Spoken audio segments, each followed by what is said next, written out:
ായ പടച്ച റബ്ബിന്റെ ഭാഗത്ത് നിന്നുണ്ട് എന്ന് ഖുർആനിലൂടെ നമുക്ക് തെളിയിക്കാൻ കഴിയില്ല. നമ്മൾ പരസ്പരം ജീവജാലങ്ങൾ, ഇപ്പൊ വാഹനം ഓടിച്ചു പോകുന്ന ആളുകൾക്ക് ഒരു നായ കുറുക്ക് ചാടിയാൽ, ഒരു പൂച്ച കുറുക്ക് ചാടിയാൽ, ഒരു തവള അങ്ങനെ എന്തെങ്കിലും കണ്ടു കഴിഞ്ഞാൽ അയ്യോ അതിൻ്റെ ദേഹത്തെ തട്ടരുത്, നമ്മൾ വണ്ടി വെട്ടിച്ച് നമ്മൾ എവിടെയെങ്കിലും കൊണ്ടുപോയി ഇടിച്ചാലും ശരി, നമുക്കതിൻ്റെ ജീവനോട് വല്ലാത്ത മമതയുണ്ടാകും. മമതാ ബാനർജി അല്ല, അല്ലാതെ തന്നെ നമുക്ക് കാരുണ്യമുണ്ടാകും. കരുണാനിധി അല്ലാതെ തന്നെ ഒരു കാരുണ്യം നമുക്കുണ്ടാവും. അതല്ലെങ്കിൽ ഒരു ജീവി, ഒരു ഭ്രാന്തൻ, ഒരു സുഖമില്ലാത്ത ആള്, അവരോടൊക്കെ നമുക്ക് എത്രമാത്രം കരുണ തോന്നാറുണ്ട്. Unnikrishnan thank you. എത്രമാത്രം കരുണ അത്ര പോലും സ്വന്തം സഹജീവികളോട് തോന്നാത്ത പടച്ച റബ്ബിന്റെ കാരുണ്യത്തെ കുറിച്ചിട്ടാണ് എത്ര കരുണാനിധിയും എത്ര ജയലളിതയുമാണ് പടച്ചോനെന്ന് ഖുർആൻ പറയുന്നത്. ഇരിക്കട്ടെ, തീർന്നിട്ടില്ല. എന്നാ പിന്നെ നമുക്ക് അടുത്ത 1-2 വചനങ്ങൾ കൂടി ഒന്ന് നോക്കാല്ലേ. എന്തായിരുന്നാലും കോമഡി ടീംസാണ് ഇതെല്ലാം. നോക്കിയേക്കാം. 6:53 നമ്മൾ എടുത്തിരുന്നോ? നോക്കട്ടെ. Aloo Imran. Mobile, computer, TV, internet ഇതൊക്കെ വരുമെന്നൊന്നും പടച്ചോൻ അറിഞ്ഞിട്ടില്ല. പ്ലീസ് ശവത്തിൽ കുത്തല്ലേ. അദൃശ്യജ്ഞാനിയൊക്കെയാണ്, പക്ഷെ ജൂതന്റെ തലച്ചോറ് നിയന്ത്രിക്കാൻ പടച്ചോന് പറ്റില്ല. ജൂതന്റെ തലച്ചോറ് പടച്ചവന്റെ നിയന്ത്രണത്തിന് പുറത്തായിരുന്നു. അതുകൊണ്ട് ശവത്തിൽ കുത്തരുത് പ്ലീസ്. പടച്ചവനെല്ലാം അറിയുന്നവനൊക്കെയാണ്. താങ്ക്സ് മോനെ. നമുക്ക് 6:53 വചനവും കൂടി ഒന്ന് നോക്കിയേക്കാം. ഇത് അതിനേക്കാൾ വലിയ കോമഡിയാണ് കേട്ടോ. പിടിച്ചതിനേക്കാട്ടിൽ വലുതാണ് ഇവിടെ ഉള്ളത് എന്ന് പറയുന്നത് പോലെ. നോക്കിയോ, കൊണ്ടുവന്ന കാപ്പിയാണ്. നോക്കിയോ, അധ്യായം ഒക്കെ നോക്കിയോ. അൻആം, കാലികൾ, 6-ാം അധ്യായം, അതിലെ 53. അപ്രകാരം അവരിൽ ചിലരെ മറ്റു ചിലരെ കൊണ്ട് നാം പരീക്ഷണ വിധേയരാക്കിയിരിക്കുന്നു. ഞങ്ങളുടെ ഇടയിൽ നിന്ന് അല്ലാഹു അനുഗ്രഹിച്ചിട്ടുള്ളത് ഇക്കൂട്ടരെയാണോ എന്ന് അവർ പറയുവാൻ വേണ്ടി അത്രേ അത്. നന്ദി കാണിക്കുന്നവരെ പറ്റി അല്ലാഹു നല്ലവണ്ണം അറിയുന്നവനല്ലയോ?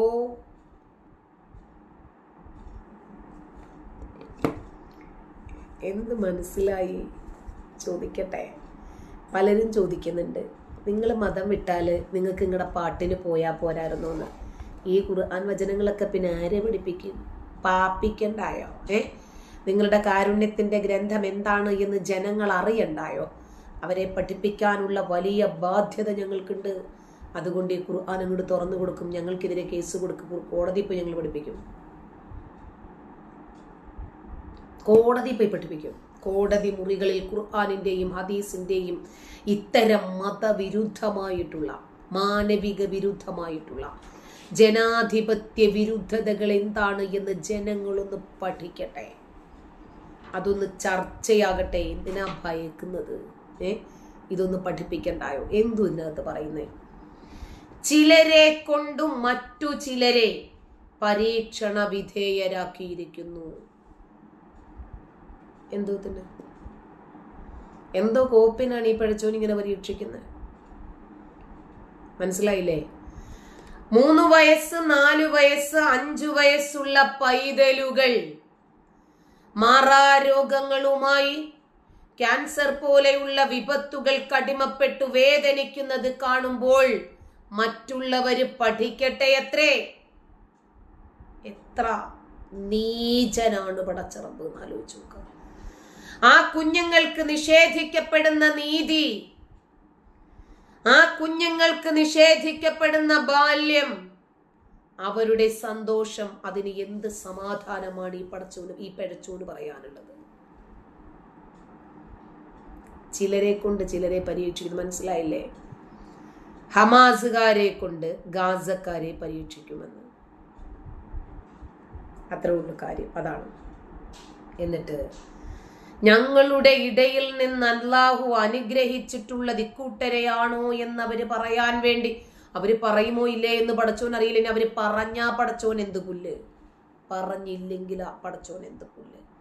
നീതിയില്ലാത്ത, കാരുണ്യമില്ലാത്ത, നൈതികതയില്ലാത്ത, മാനവികതയില്ലാത്ത, മനുഷ്യത്വമില്ലാത്ത, കരുണയുടെ, നീതിയുടെ, സ്നേഹത്തിന്റെ, പരസ്പരം മനസ്സിലാക്കലുകളുടെ ഒരു കണിക പോലുമില്ലാത്ത ഈ പഴച്ചോനെ കാരുണ്യവാനാണ് എന്ന് നിങ്ങൾ പറഞ്ഞു. ഞങ്ങളോട് പറയണമെന്ന് പറയല്ലേ. ഞങ്ങൾ അംഗീകരിക്കില്ല, ഞങ്ങളത് വിശ്വസിക്കില്ല. Troll king hi. ഞങ്ങളത് വിശ്വസിക്കില്ല. അത്രേ ഉള്ളൂ സംഗതി. അപ്പോ കുറച്ചാളുകളെ പരീക്ഷിച്ച് മറ്റവരെ പഠിപ്പിക്കാൻ പടച്ചോൻ വിചാരിച്ചാൽ അവരെ പഠിപ്പിക്കാൻ ഈസി അല്ലേ? പടച്ചോൻ വിചാരിച്ചാൽ അവരെ പഠിപ്പിക്കാൻ പറ്റില്ലേ?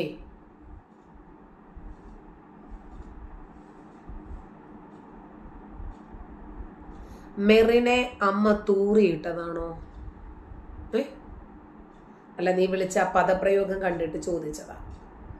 വായിൽ നിന്ന് വന്നതും അതെ, നിന്നെയും അങ്ങനെ തന്നെ ഇട്ടതാണോ എന്ന് ചോദിച്ചതാണ് കേട്ടോ.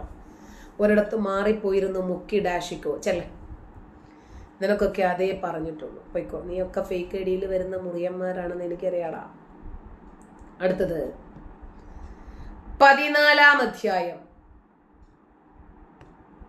ഇബ്രാഹിം എന്ന അധ്യായത്തിലെ 6-ാമത്തെ വചനമാണ്.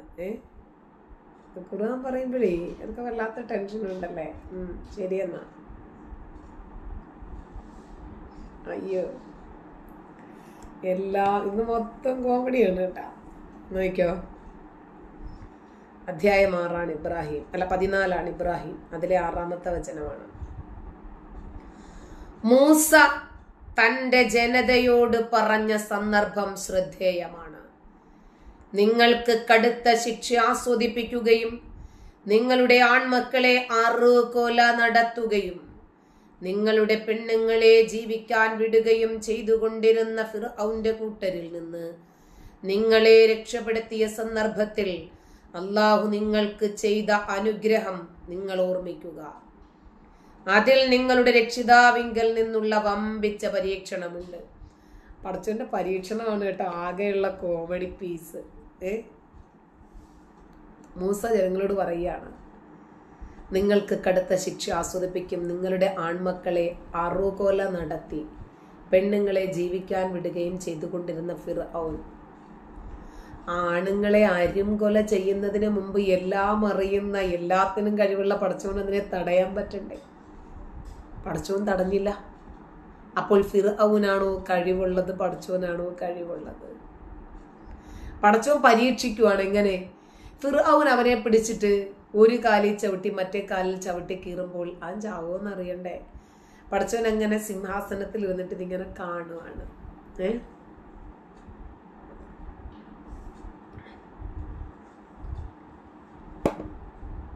പടച്ചോൻ ഇങ്ങനെ കാണുക, ഇവൻ എങ്ങനെയാണ് അതിനെ അതിജീവിക്കുന്നത് എന്നറിയണ്ടേ? ദജ്ജാലുകൾ ഇല്ല രമേശ്, ദജ്ജാൽ ഒറ്റക്കണ്ണനായ കാഫിർ.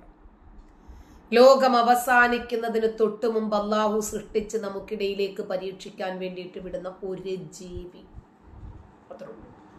അയാൾ തലതിരിഞ്ഞവനായതുകൊണ്ട് ഒറ്റക്കണ്ണനാണ്. ഇടത് ഭാഗത്ത് യാ കാഫിർ, ഏ നിഷേധി എന്ന് എഴുതിയിട്ടുണ്ടാവും.